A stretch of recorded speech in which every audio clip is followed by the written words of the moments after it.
So for our semester-long project, we did the supply chain of a video production business with Dave Purdy Gabe Trevina.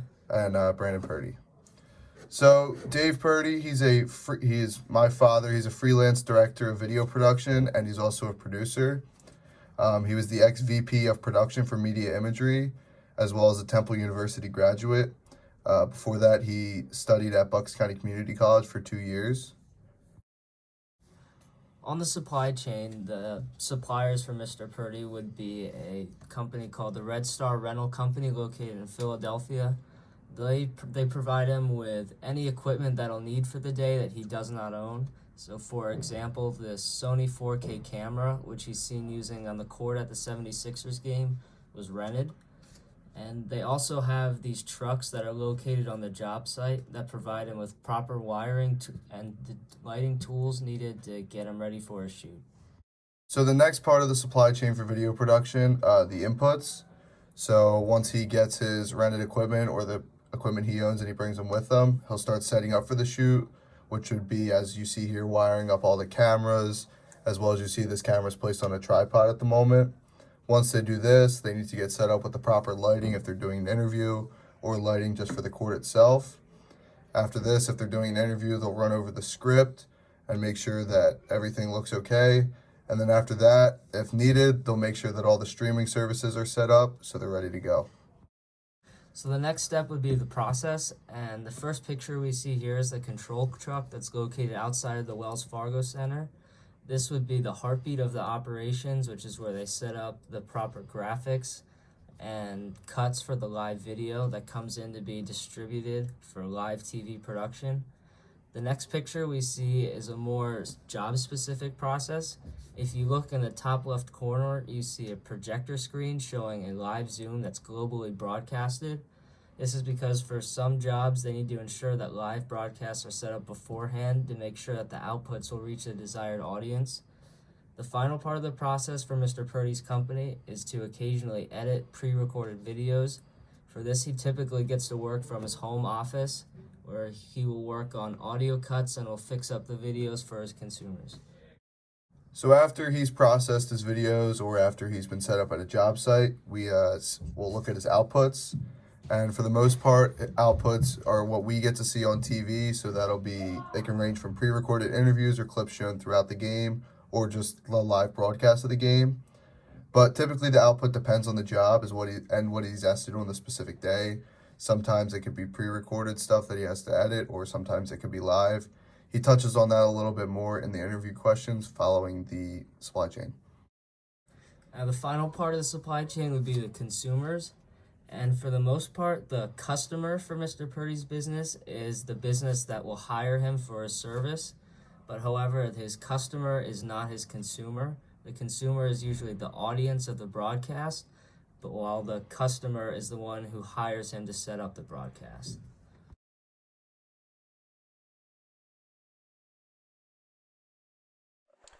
So the biggest thing with running a business that you don't have a physical product is that you're more selling your service as opposed to a product. So basically a service is something that somebody will hire me for a job, whether it's directing or producing or cameraman, and they're paying me for the services that I offer as opposed to a product where you buy something and you like it and you want to go out and buy it again because it works so well for you. So in a sense that every time I go out on a job, I'm selling myself every time I go out there. And if I do a good job, they're going to hire me again. If I don't do a good job, they're not going to hire me again. So that's the biggest thing I can see between what I do as opposed to having a product that I would be selling.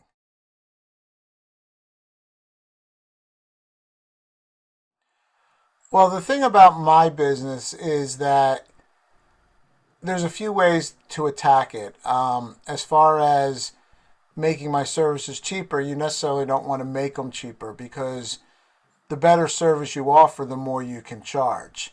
When somebody's first starting out in this business, there's different tiers of jobs in this business. And when you first start out, your pay rate is on the lower scale. And as you progress through this business and get more experience and know more things, that's when you can start charging more for what you do and your rate. So the more experienced people can charge a higher rate as opposed to someone who's not as experienced and just starting this business will charge a lesser rate because they're still learning the business. Whereas other people who have been around for years, like I said, can charge a higher rate because they have more knowledge about the business.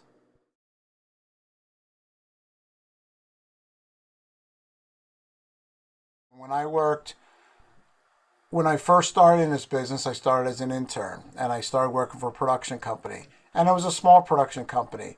And it was a great place for me to learn the tricks of the trade and to be able to learn to do camera work and to learn to do this and learn to do that.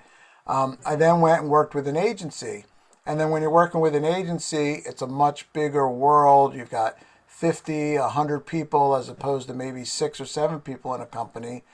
And there's a lot more, what I'm going to say is red tape, where you've got to like follow more of the rules and guidelines. You got to worry about every minute of your day, and jobs are bigger, of course, and there's more that you have to worry about. The thing with being freelance is you're kind of your own boss. And if there's sometimes when you work for a bigger company, a small project might come up and they may say, you know what, that project's too small for us to handle. So we'd rather have the bigger projects. When you're working for yourself, you're your own boss. If you like the person who's on the other end of the phone that you're talking to, you can say, you know what, I normally charge, XYZ amount, but, for you, I'll charge a little bit less just because I want to work with you. And maybe down the road we can do other projects that are bigger. So the flexibility about being a freelancer is you are your own boss and you can control what work you do or what work you don't do. But on the downside of it is you're only as good as your last job, as I always say. And if I do a job and I do something wrong, they're not going to hire me again. When you have a corporate job, you get your paycheck every 2 weeks. With me, I get paid when the client wants to pay me. And that could be 30 days, it could be 45 days.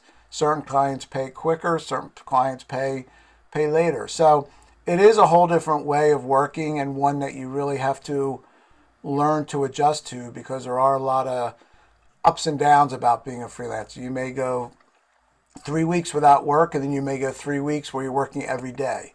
So there really is no 9 to 5 hours per se as a freelancer. Yeah. I'm Sorry if not going these to are ask. too long, these answers.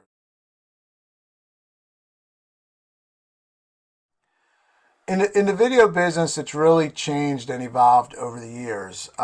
With when I first started, everybody had a single role. It was you were a videographer, you were a director, you were a production assistant, and everybody's rate was kind of a flat rate. Today, it's still very much a flat rate, but companies are looking people to do more.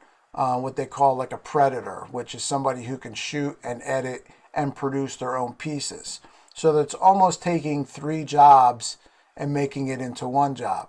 So the biggest thing in this business now is to value yourself for what you do. Like there are certain clients who all I do is I just do videography work, like the World Poker Tour. They hire me to be the cameraman and to shoot their segments. Same when I do work for Turner Sports. They call me just to go and shoot interviews at a basketball game.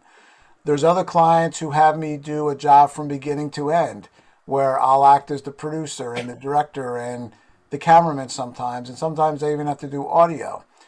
And then there's other jobs where I'm editing as well. So you kind of have to price yourself for the job that you're doing, but you want to also make sure you're getting value for what you do. So, for instance, if they hire me without my gear, I would give them a flat day rate for what I feel I'm worth. Now, they may say, we don't think you're worth that much, and I can have the choice as my own boss to say, well, this is my rate. If you're not happy with it, feel free to find somebody else. And sometimes there's the old saying, you get what you paid for. There's certain jobs where I'm bidding on a whole job, where I'm producing it and I'm editing it as well. So I have to determine, all right, how many hours is this job going to take to edit? What's my value for editing this job? Do I have to rent gear? If I have to rent gear, what's that going to cost me to pass that back to the client? So you never want to lose money on a project. So every project I look at, I evaluate it and say, all right, I have to rent X amount of dollars for gear. It's going to cost this much time to shoot it. It's going to cost this much time to edit. This is my cost to the client. Sometimes you can negotiate that cost a little bit, and then you tell them, well, we can't do this or we can't do that. But whenever you're bidding out a job, you have to look at the whole picture of what you're doing to the job for the job, and then value yourself to what part of that job I'm doing. Gabe and Brandon, just checking in after we finished our video. We want to thank you for watching and listening to our story. Yeah, it was really cool. We got to, you guys got to follow us through a day with my dad, working in his video production company. Today we got to check out what he was doing with the Sixers, and in the future we'll hope he gets more opportunities like that. Thanks.